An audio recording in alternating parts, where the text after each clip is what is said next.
En cours de finalisation depuis début janvier pour 78 milliards de francs CFA, la renationalisation d'Eneo au Cameroun n'en finit pas de faire des vagues. Le fournisseur d'électricité camerounais doit apurer une dette colossale. Et en bout de course, ce sont les usagers qui risquent de payer la facture.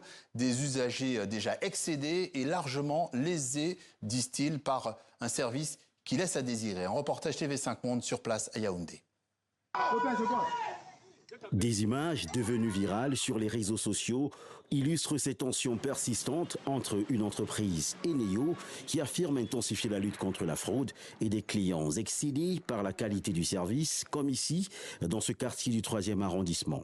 Quand il n'y a pas d'électricité, tout est au ralenti, que ce soit les vivres qui se gâtent, les enfants même n'arrivent pas à étudier, c'est compliqué. Quel est le prix du kilowatt?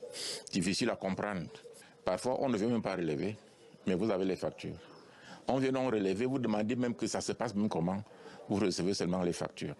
C'est nous, les consommateurs individuels, qui subissons tout.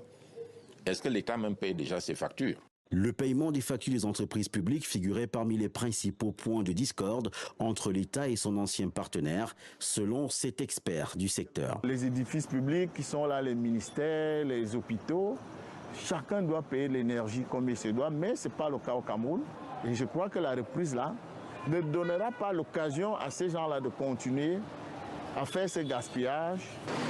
En rachetant le capital d'Actis, le partenaire britannique qui gérait la commercialisation de l'électricité depuis plus d'une décennie, le gouvernement affiche sa volonté de reprendre le contrôle, de mieux rémunérer tous les acteurs de la chaîne et surtout de redresser les finances d'Eneo.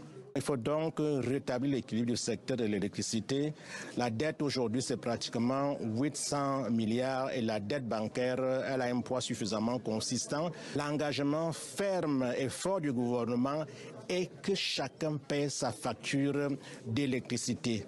Même au niveau des entités publiques, au niveau du ministère des Finances, les dispositions sont en train d'être prises pour, le cas échéant, procéder aux retenues à la source. Le gouvernement camerounais a consenti d'importants efforts financiers pour résorber le déficit énergétique. Le barrage de Nachigal, inauguré il y a 17 mois, coûte près de 10 milliards de francs CFA par mois à l'État. Pour l'instant, son impact positif sur la stabilité du réseau national tarde à se concrétiser. Les délestages restent fréquents à travers tout le pays.